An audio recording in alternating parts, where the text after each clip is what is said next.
આ તસવીર આવી રહી છે। ચમોલીમાં ટનલ દુર્ઘટનામાં 7 કામદારોના મૃત્યુ થયાના અહેવાલ આવી રહ્યા છે। 18 કામદારોને સુરક્ષિત બહાર કાઢવામાં આવ્યા।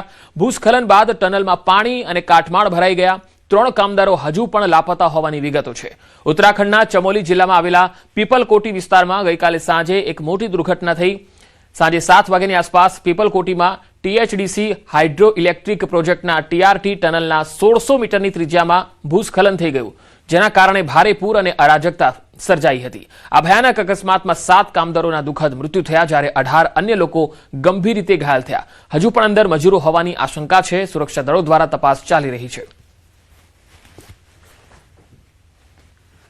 टीएचडीसी जल विद्युत परियोजना के टीआरटी जो ये टनल है, आप देख सकते हैं, इसके बाहर हम खड़े हैं और अब देर रात तक यहाँ पे ऑपरेशन चला। जो अंदर लोग फंसे हुए थे, सर्च ऑपरेशन यहाँ पे चलाया गया।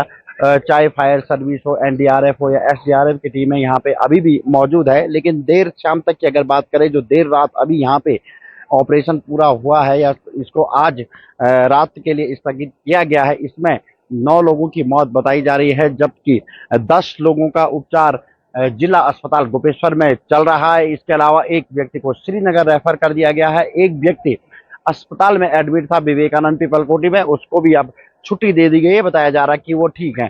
कुल मिलाकर अगर आप बात करें तो कहीं ना कहीं जो आंकड़े हैं कर्मचारी या मजदूरों के, वो एसटीसी के पास भी फेयर आंकड़े नहीं है, टीएचडीसी के पास भी फेयर आंकड़े नहीं है। जब ये हादसा हुआ तब बताया गया कि 28 लोग इस पूरे घटनाक्रम में शामिल है, लेकिन उसके बाद संख्या घटकर 24 तक पहुंची। लेकिन अभी कुल मिलाकर 2 से 3 लोग और इसमें मिसिंग चल रहे हैं। वो कहां पर है, ना ही एसटीसी कंपनी के पास इसका डाटा है और ना ही टीआईडीसी के पास। इससे पहले भी जब यहाँ पे हादसा हुआ था, तब भी कहा गया था कि सुरक्षा मानकों को बिल्कुल भी ध्यान में रखते हुए आगे का जो डैम साइट के काम है वो किए जाएं। लेकिन कहीं ना कहीं सुरक्षा मानकों में चूक हुई है।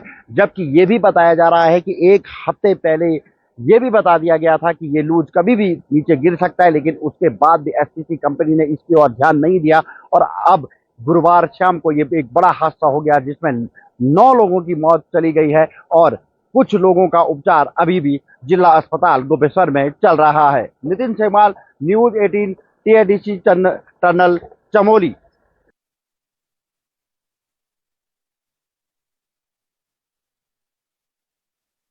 માં ભારે વરસાદને કારણે નવલસાગર ઝીલમાં પાણીના પ્રવાહમાં ભારે વધારો થયો છે। સતત પાણીની આવક વધતા ઝીલના ગેટ પરથી પાણી વહેવા લાગ્યું હતું। આ સ્થિતિને ધ્યાનમાં રાખીને તંત્ર દ્વારા 2 ગેટ ખોલીને પાણીની નિકાસ કરવામાં આવી। રાત્રે શરૂ થયેલ પાણીની નિકાસ મોડી રાત સુધી ચાલુ રહેતા ચૌમુખા બજાર, તિલક ચોક, બોહરા મોહલ્લા સહિતના પાણી જે છે એ મીરા ગેટ સુધી પહોંચ્યા અને જેઠ સાગર નાળામાં ભળી ગયા। આશરે 1 કિલોમીટર સુધી રસ્તા પર પાણીનો પ્રવાહ વધી જતા રસ્તાઓ નદીમાં ફેરવાઈ ગયા।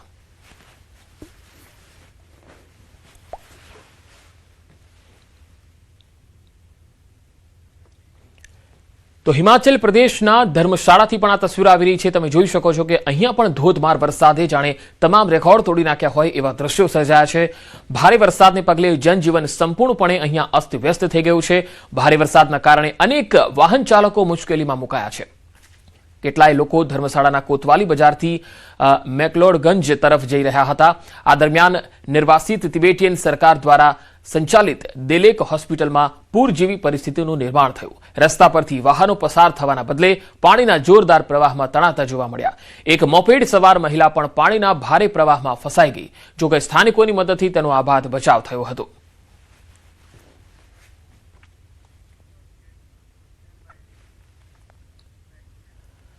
બ્રિટનમાં હીટવેવનો નવો રાઉન્ડ શરૂ થઈ ગયો છે। 38.5 ડિગ્રી તાપમાન સાથે ગુરુવાર વર્ષનો સૌથી ગરમ દિવસ રહ્યો। મધ્ય ઇંગ્લેન્ડ અને દક્ષિણ પૂર્વ ઇંગ્લેન્ડમાં તાપમાનનો પારો 38 ડિગ્રીએ પહોંચી ગયો છે। ફ્રાન્સ, ગ્રીસ, સ્પેન, જર્મની જેવા દેશોમાં તો ગરમીએ હાહાકાર મચાવ્યો। બ્રિટનમાં પડી રહેલી કાળઝાળ ગરમીથી લોકો પરેશાન થયા છે। ફ્રાન્સની જેમ બ્રિટન પણ આ વર્ષે 5મી વખત હીટવેવની લપેટમાં છે। ફ્રાન્સમાં સતત 17 દિવસથી ભારે ગરમીનો સામનો કરવો પડી રહ્યો છે। બોર્ડોમાં તાપમાન 39 ડિગ્રી, નાતીમાં 37 ડિગ્રી, પેરિસમાં 37 ડિગ્રી અને મોન્ટપેલિયરમાં 35 ડિગ્રી સેલ્સિયસ તાપમાન નોંધાયું છે। સ્પેનના મિરાન્ડા ડી એબ્રોમાં તાપમાન 42.4 ડિગ્રી સેલ્સિયસ નોંધાયું છે। ભારે ગરમીને કારણે બ્રિટન અને ફ્રાન્સ બંનેમાં જંગલોમાં આગ લાગવાનું જોખમ પણ વધ્યું છે। કાળઝાળ લૂ ફેંકાતી હોવાથી ખેડૂતો માટે ખેતરમાં કામ કરવું અશક્ય બની ગયું। આ પરિસ્થિતિથી બચવા ખેડૂતો હવે દિવસના બદલે રાત્રિના સમયે ખેતરોમાં કામ કરી રહ્યા છે। અસહ્ય હીટવેવ અને સતત વધતા તાપમાનને લીધે યુરોપની બીજી સૌથી લાંબી ડેન્યુબ નદીનું જળસ્તર ઐતિહાસિક સ્થળીએ પહોંચી ગયું છે। તેના કારણે થર્મલ પાવર પ્લાન્ટ્સને કુલિંગ માટે જરૂરી પાણીની અછત પણ સર્જાઈ છે અને વીજળીની વધતી માંગ વચ્ચે કેટલાક પ્લાન્ટ્સે ઉત્પાદન ઘટાડવું પડ્યું છે।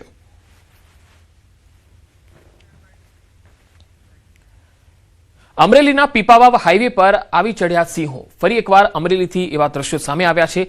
વાહનોથી ધમધમતા હાઈવે પર 2 સિંહો આવી ચડ્યા। આ તસવીરો જુઓ। સિંહો હાઈવે ક્રોસ કરવા મથામણ કરતા દેખાયા। સિંહોના વહારે આવ્યા સિંહ પ્રેમી। અકસ્માતથી સિંહોને બચાવવા સુરક્ષિત રીતે હાઈવે ક્રોસ કરાવ્યો।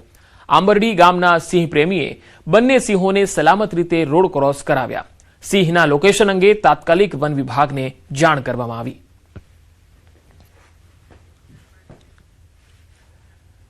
ગુજરાતમાં ઇજનેરી પ્રવેશને લઈને મોટા સમાચાર। વિવિધ ઇજનેરી કોર્સની પ્રવેશ પ્રક્રિયા આજે પૂરી થવાની છે। ડિપ્લોમા ઇજનેરીની 2800થી વધુ બેઠકો ખાલી છે। ઓફલાઈન રાઉન્ડ શરૂ ન થતા બેઠકો ખાલી રહી છે। સરકારી ગ્રાન્ટેડ કોલેજોમાં બેઠકો ખાલી રહેવાની સ્થિતિ છે। એઆઈસીટીઈ એ પ્રવેશ મુદત ન વધારતા મુશ્કેલી સર્જાઈ છે। ત્રીજા ઓનલાઈન રાઉન્ડમાં કન્ફર્મેશનનો આજે છેલ્લો દિવસ છે।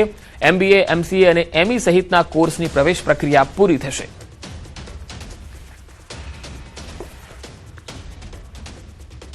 શાળામાં મોબાઈલના ઉપયોગ પર પ્રતિબંધની માંગ ઉઠી છે। ગુજરાત રાજ્ય શાળા સંચાલક મંડળે શિક્ષણ મંત્રીને કરી છે રજૂઆત।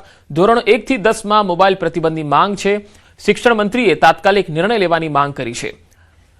મોબાઈલથી અભ્યાસ પર અસર થતી હોવાનો દાવો થઈ રહ્યો છે। 2010ના પરિપત્રનું પાલન કરાવવાની રજૂઆત। શિક્ષણ માટે મોબાઈલ અંગે માર્ગદર્શિકા બનાવવાની માંગ છે। બાળકોમાં મોબાઈલનો ઉપયોગ શૈક્ષણિક વાતાવરણ અને અભ્યાસ પર અસર કરી રહ્યો હોવાનો ઉલ્લેખ છે।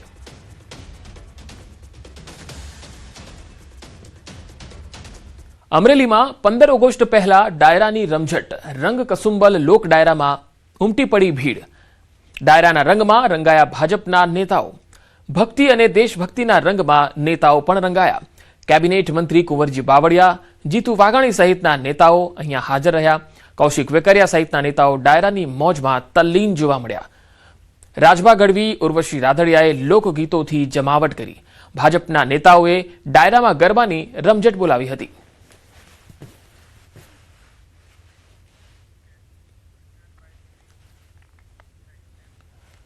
ભાવનગરની સરકારી સમરસ બોયઝ અને ગર્લ્સ હોસ્ટેલમાં ભોજનની ગુણવત્તાને લઈને વિદ્યાર્થીઓમાં ભારે રોષ જોવા મળ્યો।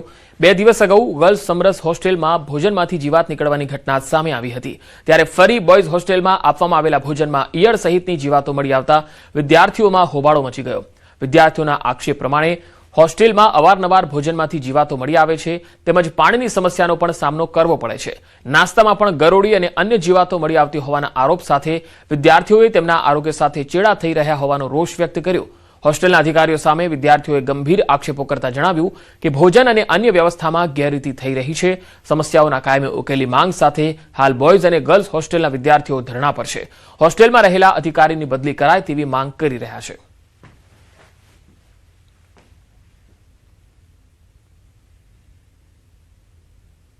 જે એમને એવી રજૂઆત હતી ખાવામાં ધનેરું નીકળ્યું છે।